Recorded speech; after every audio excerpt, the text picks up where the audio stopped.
message across. So just don't be afraid, reach out to us. So I just felt that was an important point to make. So, and then what was your question? Specific topics that strike a chord with your audience. Yes. Of course, we are Latinos that live in the United States. But yes, we have issues that are very important to us. Immigration. You know, we can't pretend like that's not a big issue. You all have seen it. You've seen the, I'm not going to get into any political stuff, but we see what's going on out there. But definitely, immigration is huge. But we have the same issues and concerns. We want to have decent housing. We want to have a job that pays well. We want to have schools that our children, are really learning, access to Spanish language, if that's what the parents want. Whatever it is for each individual, we are part of the society. So I think that's all we're asking is, darnos la oportunidad. So that's what I would say. Thank you. And Travis? Sure. Some of the issues that strike a chord, definitely public safety and education, but one that really consistently stands out is when we do stories on history. I mean, I guess the other week we had a story on the anti-Chinese riots that happened in Tacoma and Seattle and things like that. Really amazing to hear, like, in a place that you live in today, these things happen. I had a spiel that I kind of wrote on the bus over here that ties into this, and just kind of, I was trying to think about, to answer that question, why support ethnic media? Why reach out to ethnic media? Ethnic media covers the issues, concerns, arts, and heritage of different ethnic groups, in a large part to empower those who face systematic oppression. We, all of us, European Americans, for example, whether they acknowledge it or not, they have their own immigration stories, their own ethnic heritage, and that they and their ancestors also faced oppression in this country somewhere down the line. If they're able to recognize those stories and history within themselves, they might more so empathize with what immigrant communities and people of color are going through today. It's that empathy on an individual and societal level that will lead us to the systemic changes that are needed for the lives of people of color today. By acknowledging our history and recognizing and celebrating our heritage and diversity, we empower ourselves and create empathy for others.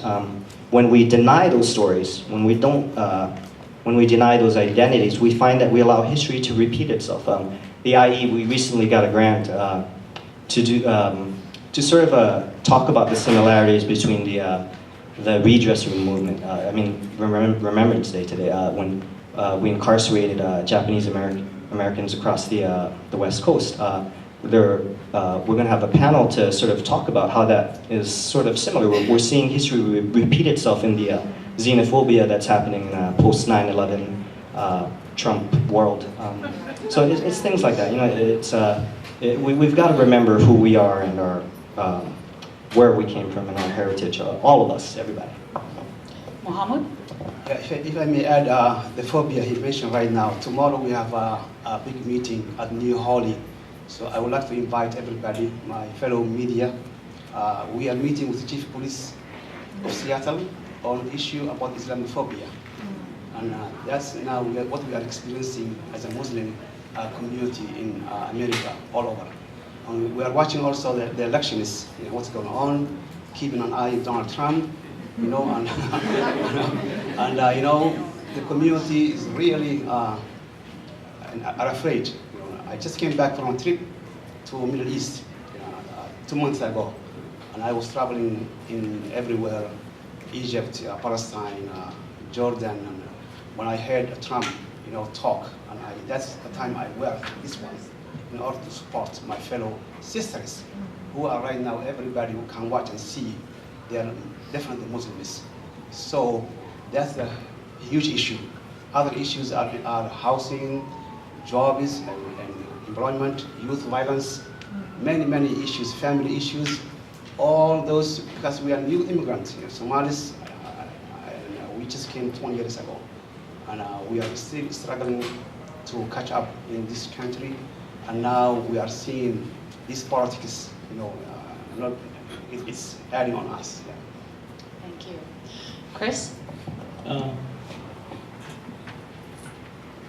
well, a couple things. I think we all like to have stories that talk about access to opportunities and advancement, but certainly there's more than enough negative stuff that's out there in our community. I mean, if you look at the African American community, if you look at any disparity issue, pretty much, going to be glaring at you with this disparate impact on your community is going to be African Americans, whether it's healthcare, employment, the incarceration rate, but certainly some of the stories that really strike a chord with our community, because they're always looking for positive imagery and positive stories, and those are some of the things that really stand out the most. I mean, the story of the young African American teenager who's still in high school, who modified a instrument that they were using at Fred Hutch to actually help better deliver medicine to cancer cells, and that's actually getting a patent pending, and they're using it at Fred Hutch,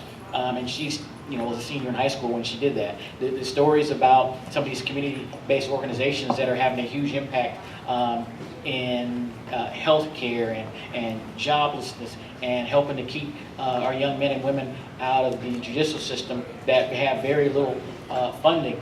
Success stories about somebody who might have had some trials and tribulations along the way and turned their lives around and are now very successful in what they're doing. And those are some of the things people want to look to, number one, for themselves and also for their kids as an example to say, if you set your mind to it, these are some of the things that you can do to have a positive impact on yourself, on our community, and our society. And I think those are some of the things that we really like to, when people are, and I think we'll probably talk about pitching later, but when they're pitching us with stories, these are some of the things that really kind of get our ear, and we're kind of like, okay, well, let's do it, let's tell that story because nobody else is going to tell it. Thank you.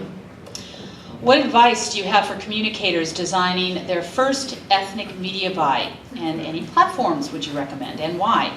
Amalia?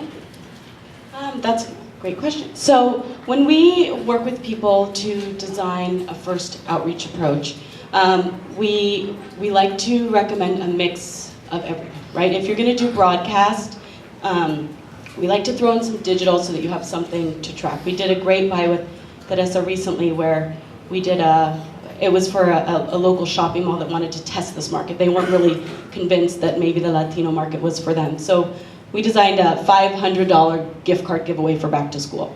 We said, okay, we're going to test it. We're only going to use broadcast to spread the message.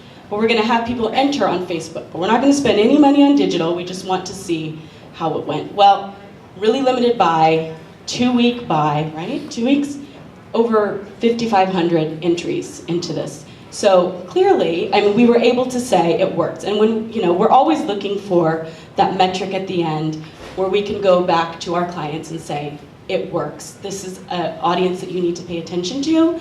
That was hands down. Now they're like, back to school, holiday, what else can we do?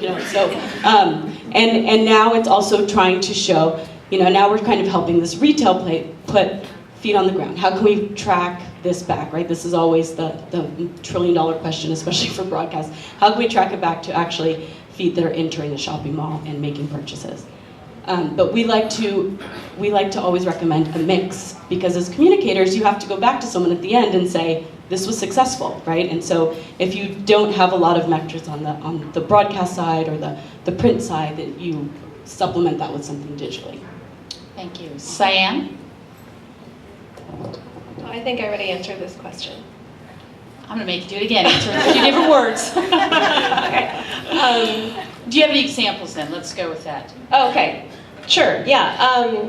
So going along with the integration drumbeat, I think it's important to know who you need to speak with. If you know that language is a barrier, you need to pursue in language thoughtfully.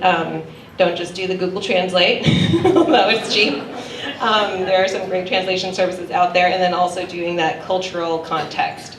So making sure that what you're doing isn't offensive and that actually culturally resonates. One example that we worked with Seattle Goodwill on their Break Up for Good campaign, which was their way of essentially owning Earth Day and making Earth Day a much more democratic kind of event that everybody could participate in by taking used clothing and removing it from the landfill by donating it to Seattle Goodwill. And it was a multi-integrated campaign where We had earned videos where we were pitching stories to ethnic media outlets. We had local celebs, so we had Jaime at KUNS, we had Assunta at Northwest Asian Weekly, we had the Massive Monkeys, and they were all taking part in a photo shoot where they showed off the outfit that they were breaking up with, essentially. And then those photos served as the social content as well as the paid ads. And then we had a big event at the end, a big benefit concert, and then had KXP announce when the tickets were going on sale or and giving those away as well. So you can imagine that this campaign spoke to the mainstream audience just as well as our diverse populations, and it wasn't like an add-on at the end; it was integrated. Thank you. Teresa? Okay. Martha? I think we have a larger issue here, and I want to make sure we address that right now, instead of going on with all these wonderful examples. I am right now in the middle of the negotiation with the president of the National Association of Hispanic Publications, and in partnership with NMPA, we're negotiating a buy for the next couple years. A company who's spent over $8 billion a year in advertising, yet on our minorities, less than 3%.